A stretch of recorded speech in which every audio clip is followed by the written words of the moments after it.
Divinity Original Sin 2. I almost said Divinity 2 again. Don't say that. Yep. That's another game. Yeah, Divinity Original Sin 2 from Larian Studios over in Belgium. The Belgian studio from Belgium. Also, one of the writers on the team is Kevin Van Ord, formerly before Pete Brown was reviewed here at GameSpot for how many years? Not 12? I don't know. It was a long time. So he worked on it, but Jean-Luc, you and I have been playing it. Rob, you've been kind of watching over our shoulders because of all the weird shit we're doing in that game. You're just wearing a bucket. I really like that game. Yeah, so I played a little bit of the first one, and I liked it a lot, but I never got into it because it was so dense. This one's even more dense. But somehow it's not overwhelming me yet because I've put maybe 8 hours into it, and I'm still in the first area. I know Dave Jewett over in our UK office spent like 16 hours. That was a cool character. Yeah. That looked so sick. That lizard. They are cool. Man. The customization. Yeah, you can be awesome. a skeleton. So man. I'm an undead. I want to be a lizard. That's Wait, I want to be a skeleton. It's very cool, but it makes the game a little harder because you have to cover up your face, or most people will run from you. So that's how I stand. So yesterday it was so funny. He's wearing. I'm like, what? Mike looking over his shoulder, like, why are you wearing a bucket? And he's like, so he's in the menu inventory, which is like full HUD, just like we can vaguely, there's a little bit less of an opacity, so you can kind of see this kid he was talking to. Mike goes to like remove the bucket. Kid immediately just starts running away. Just like imagine that in real life. Like, why are you wearing that bucket? Yeah. So, Jean-Luc, you were saying so you could play co-op in this game, which is amazing because it's already. It is dense as hell, deep as hell. The emergent situations that come out of like that. Figuring out how you can combine attacks and elemental stuff, but also just how you can combine characters in your party. Like sometimes you'll go up to this one character that this lizard companion that you have has beef with, and then he'll go up and talk to him and be like, yeah, go talk to him. I'll catch up with him later. And his attitude towards you will increase because if their attitude decreases too much towards you, they'll just leave the party forever. I have not seen that, but that can happen. And the lizard hates me, so I'm like, yes, please go talk to him. I don't want to lose you. You're my best fighter. But also, then a different character will go up and talk to that same character. She'll be like, I got to talk to him too. And all of a sudden, she'll be like, and it's like text from the narrator, be like, she promptly put a needle in his stomach and made him stare at his own guts on the floor. The narrator's really good. So here's a great example of co-op. It's very funny. This is me playing co-op with Ben, Jenka, and my brother. And this is one of the party members you can get. And I basically was talking to him and saying hey, I really want to get you as a party member. We basically sealed the deal. All of a sudden, the dialogue box just booted me out. And Ben had just taken a shell. You can pick up objects and just throw them. And he threw a shell at the dude. And then all of a sudden the guy's like, you have dishonored me. Yeah. And then we just suddenly got into a fight with him. Yeah. And we basically were just so he won't join our party anymore. We have to murder him now.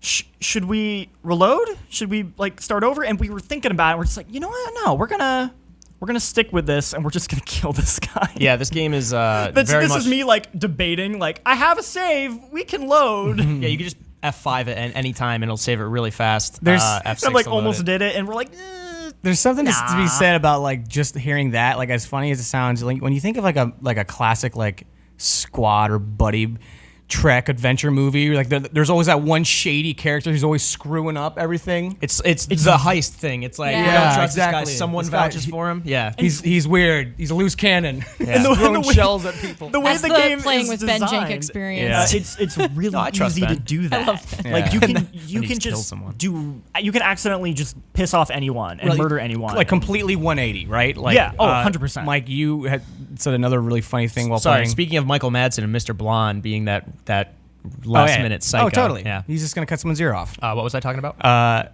You were playing and you go, whoops, I just accidentally killed her. And apparently you were addressing a woman who had her throat. She was bleeding out from this story point that I won't spoil, and I was pressing a cloth to her neck and trying to save her. Rapidly tapping Chris, who works here, walked over behind us, and we were talking about it. And I was kind of listening to your conversation, a work-related one, but also playing. And I honestly think my finger just spazzed out, and I clicked through 2 dialogue options instead of 1, and the next one was aligned with my mouse, and it just said "slit her throat," and it's and she just died. Whoa! But like you said, Jean-Luc, it's one of those games where the best part of this game is just rolling with your choices, kind of like Echo. It's all coming back now, but it's I was I could load a save, but I also kind of like the idea that my character literally just accidentally killed her.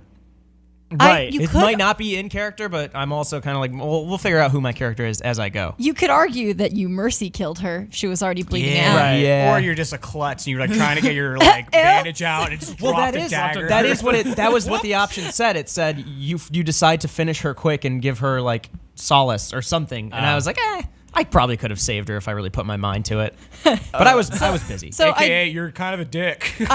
Whatever. No, as a prompt, sorry. It's just like, otherwise known as you're a dick and you just killed her. I do have a question. So I didn't play the first one, and I'm a little intimidated to jump in. Can I just play it? Do I have to know anything about? No, not at all. There's Yeah, you can just jump in. Yeah, you can just jump right in. Yeah. There Just clarifying what he's responding to. I said no. What about No, what, don't what, play what it, about me? Kelly. What about me? What about me? Can I just jump in? Yeah, you can play Rob. So the Sick. thing is, like I mentioned earlier, a few reviews are saying this is like one of the best like isometric, very like traditional PC RPGs in a long time. Definitely. Like people always reference Baldur's Gate 2 as one of those like great ones, and we getting a lot of those recently. Yeah. What was it? A Planescape Torment. that I was was gonna way say more. Planescape. You're right for sure. I played that, and that was way more all mostly based on like text and. That's a narrative. very text-heavy game. Yeah. And the combat was few and far between. This game, you can just fight with anybody at any time. Not that you need combat for a good game like this, but that kind of feeds into your character and stuff. Well, this game, the combat is really rad because it like plays into this like experimental like kind of like elements combo stuff. So you get, there's basic stuff like, okay, I'm gonna lay down oil and then I'm gonna shoot it with a fire arrow and it's gonna spread fire everywhere. But then you get like weird stuff where it's like, okay, I just killed that man and a pool of blood has now like spilled on the ground and I can electrify it. And now there's electric blood that'll like zap anyone who steps Electric in it. Blood Yes. is my band name. Dang it. Also, undead characters, if you try to use a regular healing potion, it'll hurt you. It'll hurt them. And a lot of food does too. And I still have not figured out which food, because sometimes food heals me, sometimes it does It's not. like, I think it's like rotten food probably. I was gonna say No, rotten no, no. food. I just picked up an apple and I ate it Oh, and it that's hurt fine. me. And then I picked up cheese and it hurt. Dude, you or no, better- it worked. I pray you have more stories of just like you're trying to like pretend you're like About to a die, normal be like, human. fuck. No, no, no, no. Looking at this wheel of cheese, be like, ugh. no, Just worse. fucking Russian roulette. Pull No. the trigger, Mike. Worse, where it's like you're like there's like some quest you're doing where it's like come into my house, like young man, like take off the bucket. No, okay. Putting stuffing. It is an honor in this household that you Stuffing- eat this bread, stuffing or else meat I up will into have to my kill face. you. You're just like It's like hurting you. You're like, oh. It's either take off the bucket or eat this dark meat, man. No, but also poison heals undead characters. Right. You have to use poison. So one of the characters, she is an elf, I believe, with a scar on her cheek. She an elf? Yeah. She has this ability. She could just throw these poison flasks. So someone, or maybe she had one equipped, but she came up next to me in a fight. Like you see a bunch of characters grouped up here, and I have two undead characters because my main character is undead, but you also get another companion. And we were really low in health, so I had her throw the poison like bomb essentially at us. So it killed the person next to us, but gave us you both just like ran 50 right HP. in. Yeah, it was awesome. Yeah. I picture that scenario where you're like, I need healing, and she just like throws like a dagger in your back, and you're like, Yeah. oh, thank Yeah, you. yeah, yeah. Oh, much better. quick cyanide me. Ideal. Quick, throw some cyanide in my face. Here's some Feels Kool-Aid. good, man. Thanks. Drink this Kool-Aid. Also, weird. This situation was actually kind of cool. So I picked one of the origin characters. So you have you can make your own custom character, but you can also pick an origin character which has like its own specific backstory that actually can then like play into the narrative. And my character's backstory, because I heard like that's if you want like that's maybe a good way to start is just kind of like pick an origin character because you get that extra narrative. My character has like a voice inside their head that like possesses them and tells them to do stuff. So I met like this schizophrenia? like a demon, like a literal demon. Oh, geez. Yeah. Okay. More literal. Okay. And I like met this woman who's like a seer, and she's like, oh, like you got this like demon inside you, and my character's like, how did you know that? She's like, yeah, like it's really angry, and like, do you want to know more about it? Because I know some stuff, because like I can see the future, and you're like, please tell me. And then the demon like took over my body, and like I started attacking her, and it's like now I'm in combat, and so I had to. They're like, okay, the only way to get either I have to murder this woman. Or fuck, I want to play this game right now. or I have to get my character down to a certain amount of health to like knock me out of the trance. So I had to have all my other companions like attack me. So I have like all my companions like shooting me in the face with bows. That is awesome. It's such a like a Dungeons and Dragons ish kind of like you really start developing a character like through your abilities and stuff, but also through the choices you're making that kind of tie into. It's so great at. I'm already loving that aspect of it, but it's also very much like this is another kind of funny thing that happened that I don't think I told everybody because it was embarrassing. That whole you're in a prison. Like I think most of the gameplay we're seeing right now, you're on this island. It's called Fort Joy. It's a like great the first name. area.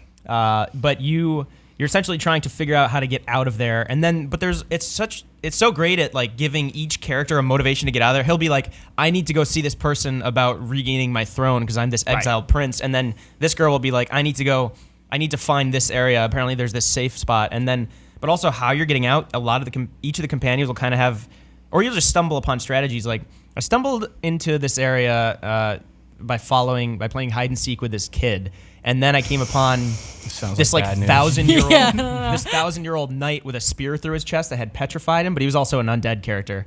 So my dialogue options when I pulled the spear out of his chest and he came back to life, kind of undead life, he's like, oh, thank you, you're one of my kin, and I appreciate it. But then that gave me a way out because he's like, here's a map, you can go to this part you can sneak in by pressing this button on this statue in the courtyard. Right. But then there's another point where, going back to that, many lizards are seers. Is it only lizards are seers? No, that elf is a seer. Oh, okay. Too, so. But they're seers. They can essentially they're kind of like Bran from Game of Thrones or something. They can see stuff. But so she killed him because she had beef with him. She just slit open his stomach. I was like, oh great. I hope I don't need him. And I went over to talk to someone else, and he's like, apparently there's a lizard seer nearby that could help you get out of the prison.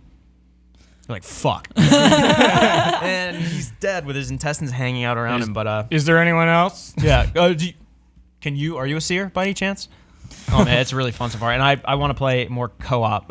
Rob, we should start a game. The co-op really is that sounds up my alley. It kind of changes the way it reminds me of like playing an actual D&D campaign where you know, you're like, okay guys, this is what we need to do, but everyone kind of has their own like objective or what they want to do, so you can split up. So my brother was playing a skeleton. We couldn't figure out that he needed to like put like a bucket on his head or whatever. So every time you would try to walk into like the area, everyone would immediately like murder all of us. So we're like, okay, you need to go hang out in the woods. No. And we're gonna go do the quest. And then eventually he's like, all right, I found a hood. I'll wear that. And we're like, all right, cool, you can come in now. He's the Charlie Kelly of your party. Hey guys, what's going on? Okay, hold on a second. Yeah. What are you wearing bushes for here? Oh, that is the stealth. You can stealth. So I was stealthing up to these enemies, and then my character gets extra damage when I'm on a high place. Are you a rogue? So yeah, I'm a ranger. I'm a ranger. Yeah, so I got up to the high ledge, and then Ben moved this barrel over to where they were, and then I shot it to start the fight, and then set that giant crocodile on fire. Is it like? I mean, this is probably a dumb question, but is it like? Did you find it detrimental at all, like Playing co-op? Well, no. As far as some of these characters, like I can't stop thinking about the one you were describing, where like you literally weren't able to control your character because the demon was controlling. Like I don't know if I would want you on my team. That's like, very story specific. Sorry, I can't do it. Sorry, I'm killing you. I can't do anything about it.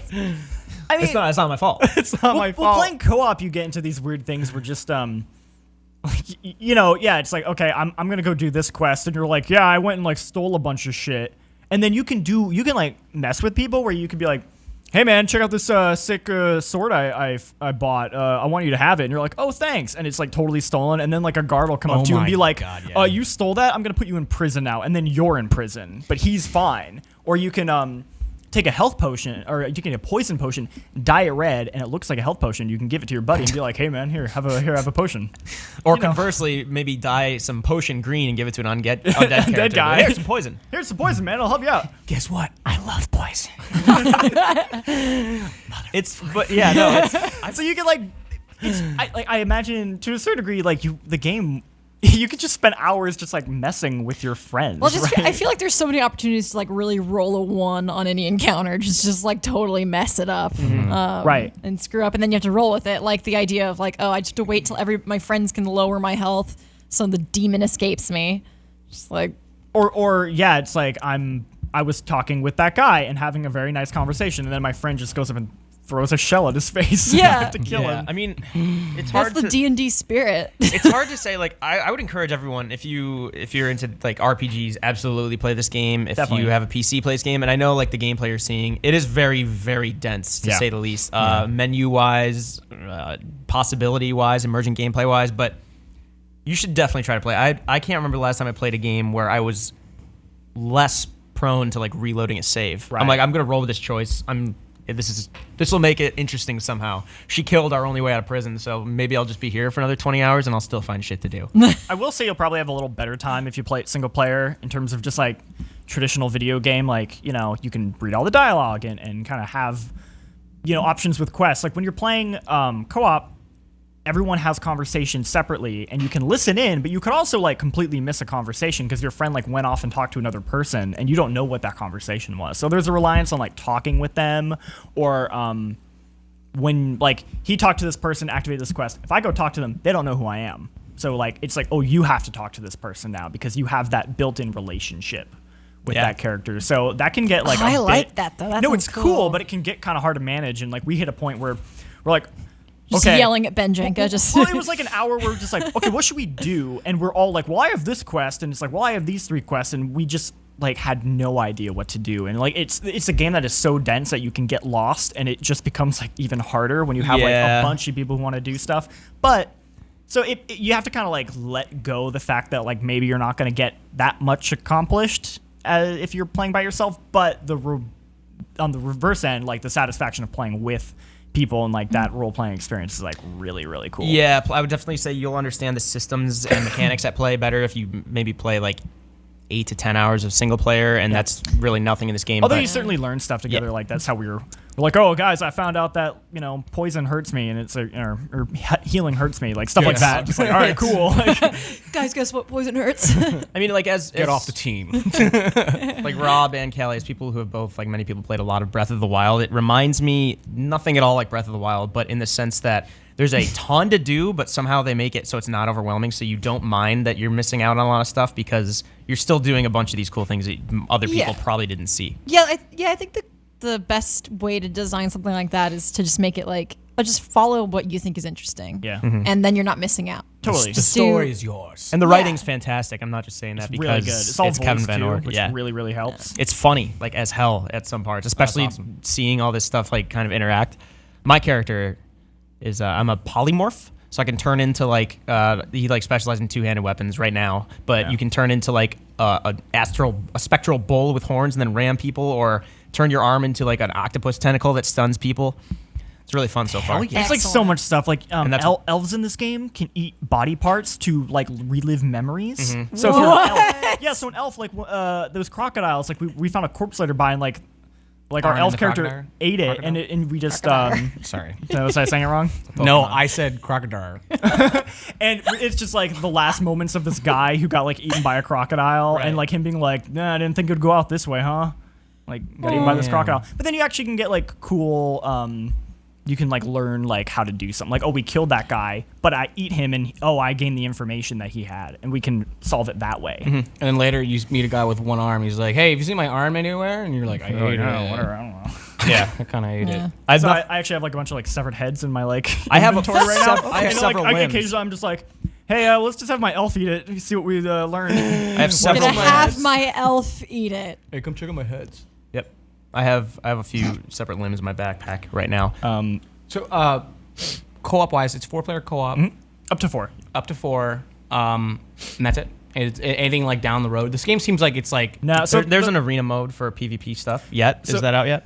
Yes, that is. I believe that's out, and there's also that Dungeons and Dragons mode that we did a while before. that's I was kind of alluding to. That thing was really neat to do. So or that's in the watch. game. That's What? crazy. Essentially, you Like, can what is it? make your own custom like campaign. Oh, cool. And you So can it's like really- assisted DMing. So you have you have everyone play the party, and then you have a 5th person play the DM, and they can create the map ahead of time, and they can also at any point pause the game and then like change things around. They can type in dialogue, like they can completely control it, and they actually have a really good like tutorial area they play, which is one of like the D&D like starter quests as like an example of like here's how to do it. Oh, and that's like so really really cool. rad. And they're essentially like you can create your own campaigns, and the game also has really good mod support for just all sorts of things. But you can download other people's like campaigns and play them. And then like DM it yourself. And DM it That yourself. is so It cool. was really cool. It was surprisingly, for me at least, as someone who doesn't know D&D that well at all, it was surprisingly engaging and entertaining to watch. It was Justin, Jean-Luc, and Michael Hyam who played, and Justin was this like, what was his character? His background was like a Southern belle. Justin this Haywald? Southern, yeah. Oh, yeah, literally he DMs in real life all the time. He's doing this role playing. Oh, hello, good sir.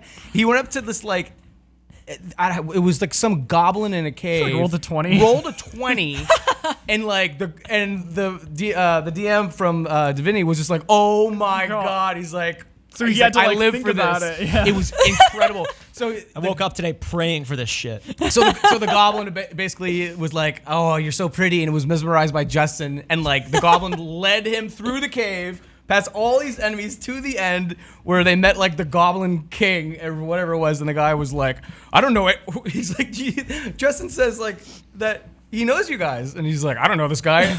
Literally, Oh, yeah, we met. Justin tried to use his like good looks one more time, and the goblin was just like, bam, just one hit kill, and then they like lost. Basically, it was so. It's like that's the freaking thing funny. with Dungeons and Dragons has always had a one-up over video games in that there's like unlimited amount of options you can do, right? And video games have always been Yeah. limited. Yeah. And the single player in this game feels like they're trying to push it to its absolute limits, where it has almost that like Breath of the Wild like, oh, can I try that? Like, oh wow, that actually does Yeah. work. Like they thought of so many things, but it still is at the end of the day a video game that is limited. Mm-hmm. That DM mode is like just completely. It gives you the tools to do whatever you want and have totally that breaks it imagination. open. Yeah. And It's then you have fascinating. like this visual element that you can play with. It's really really cool. I've not seen many limitations yet at all in Yeah. my like 8 hours. Yeah, or so. yeah. Just the single player alone, it's insane what they can Yeah. offer. It's on PC. And Yeah, anything so the else? first one came out on Xbox One. I think Maximum Games ported it about a They year eventually- after. yes.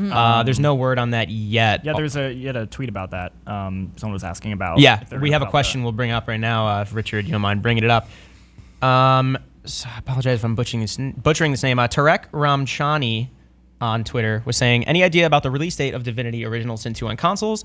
The first Divinity Original Sin Enhanced Edition worked really great on PS4. So I don't know when it's coming out, but when they put out the enhanced edition, they, in addition to adding a bunch of extra stuff, they put out like controller support, which was actually like, and it changes all the menus and it works really well. And it also had like split screen, so you could do like couch co-op, Oh, cool. which was really really fun.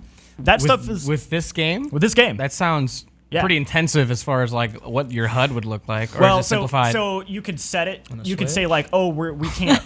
It'll be one screen that we're shared, or it would like split it, or you could set it so it would like dynamically split. or you just it was lose some HUD elements or something like that. Yeah, so it was pretty well done, and this game has it built in by default. I got to have some footage of me just like with the controller support. Like they have it built into the PC version from the get-go. So it's a possible port for sure. I think they're definitely Yeah. going to do it. I don't know when, but I imagine it will not be as long as the first game because they already have that mechanic like Neat. built in. Like yeah, here's the right. controller support. It's like they changes the menus, but it's very like intuitive and easy to do. Nice. Yeah, so this Cool. game was in early access for I think the majority of 2017. It wasn't the full game; it was a big chunk of it, but now it's out on PC.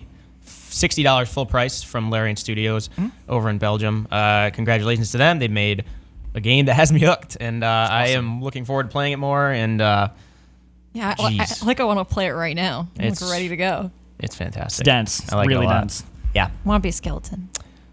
Oh, it's fun because between the poison and the way people react to you, and like characters keep saying like one of my dialogue options is undead because you do tags, right? Character tags. So I picked like I'm an outlaw, I'm an undead like race, but I'm also my class combat class is the polymorph or polymorph, I think.